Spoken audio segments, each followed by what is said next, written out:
What is clear is that today there are a lot more conversations that we need to have than ever before.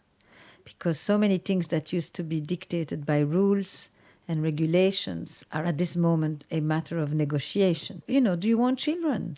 When do you want children? How many children do you want? Whose career matters most? That was always very clear.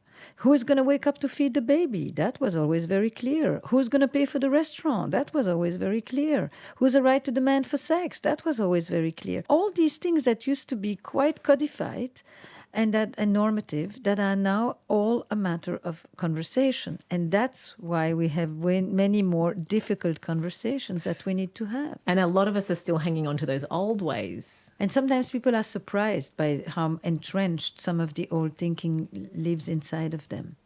Earlier this season in our podcast, we spoke to a woman whose husband was more or less impotent. Mm-hmm.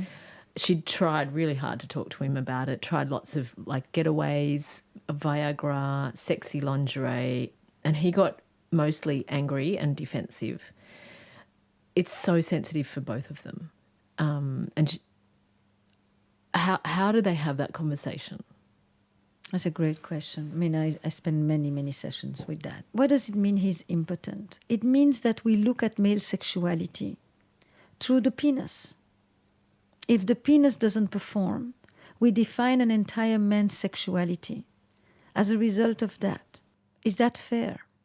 Or maybe he's rapid ejaculation, but at the same time he's a wonderful kisser. He's a wonderful giver. He can make her come through oral sex or through manual sex. Or, you know, I think that to take one feature of a person's sexual behavior and to define it and to name it as the sum total of an entire person's sexual being is a catastrophe.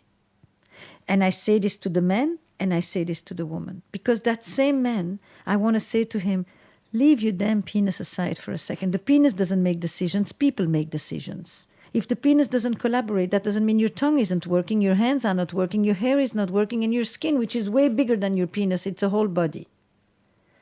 So I say the same thing to the woman. I say, if all he wanted was just penetration or just, genitally driven sex, you would find that very reductionistic. Why are you doing the same thing that you would actually be against? We are entire bodies. Why do we only play one string? So I would say, stop trying to make his penis obey. Now let's explore what kind of sexual connection you can have together. Do you see that in your couples work where a person thinks if they could just fix this one thing, everything else would be okay? Yeah, I just say, where did you learn that? What if it's your partner and it's the way he kisses?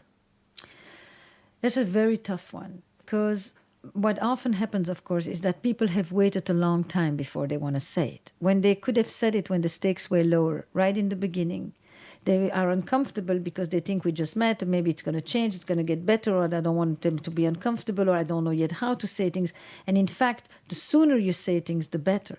The idea that it's going to become easier later is not always the case. Because then when you say it, the person, first of all, thinks, why did you never tell me that before? You used to like it. No, I didn't like it then. Then you're bound to say, no, I didn't like it, but I just took it because we were just starting out and I figured, I can't be choosy. So now, then they start to think, well, then you've been lying to me the whole time. Then you say, no, I wasn't lying, I was being accommodating. Well, your accommodation is my mistake, whoa. I think that some things sometimes are better said in writing. You write a note and you just say, this is hard for me. And this is probably hard for us because it's something that I have never said and that's been with me. And whenever you hear something that the other person has been thinking for a long time and never said, it's bound to kind of create a mini shock. I would feel no different if you were doing this to me. And yet, I believe in us and I believe that we can do better. And I believe that we have the capacity to be more honest with each other. But I want to say it in utter respect and love for you. Because there's so many things I adore about you, and I would want to say a few of them before I even write the rest.